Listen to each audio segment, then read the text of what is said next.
Hi guys, ഇത് വീഡിയോയിൽ തുടക്കത്തിൽ കാണുന്ന 2 വർഷം മുന്നേ ഞാൻ അഭിനയിച്ച ഒരു ഷോർട്ട് ഫിലിമിൻ്റെ ബാനറാണ്. അപ്പോൾ ഞാൻ അതിൽ ഒരു റോളിൽ അഭിനയിച്ചിട്ടുണ്ടായിരുന്നു.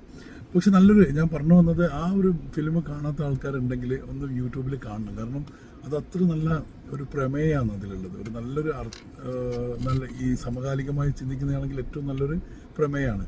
പിന്നെ എൻ്റെ രണ്ടാമത്തെ അഭിനയ ജീവിതത്തിൽ എൻ്റെ രണ്ടാമത്തേതാണ്.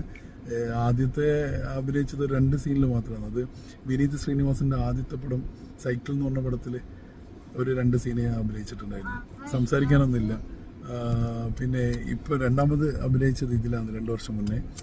ഓക്കെ, എങ്ങനെയുണ്ട് എൻ്റെ അഭിനയം? നമുക്ക് പറ്റിയതാണോ എന്നുള്ളതൊന്ന് നിങ്ങൾ വിലയിരുത്തണം, ഒരു കമൻറ്റിലൂടെ പറയണം. ഒന്നുമല്ല, ഒരു പാഷൻ്റെ പുറത്ത്, ഒരു ഇഷ്ടത്തിൻ്റെ പുറത്ത് ഇബ്രാഹിംക്കാണ് അത് സംവിധാനം ചെയ്തത്. ഇബ്രാഹിം ബെങ്ങന. അത് എൻ്റെ ആത്മാർത്ഥമായിട്ട് എൻ്റെ സുഹൃത്തുനിന്ന് വിളിക്കുക. കാരണം എൻ്റെ സ്ഥാപനത്തിൽ എൻ്റെ കൂടെ തന്നെ വർക്ക് ചെയ്യുന്ന ഒരാളുടെ ഫാദറാണ് ഇബ്രാഹിം. അപ്പോൾ അങ്ങനെയാണ് എന്നെ കാസ്റ്റ് ചെയ്യുന്നത്. ഓക്കെ, അപ്പോൾ നിങ്ങളെല്ലാവരും കാണാൻ പ്രോത്സാഹിപ്പിക്കുക. ഇഷ്ടപ്പെട്ടിട്ടുണ്ടെങ്കിൽ പറയുക, ഇഷ്ടപ്പെടാത്ത ഭാഗങ്ങളുണ്ടെങ്കിൽ അതൊന്ന് കറക്റ്റ് ചെയ്യാൻ വേണ്ടി നിങ്ങൾ എന്നെ ക്രിട്ടിസൈസ് ചെയ്യുക. Okay, thank you.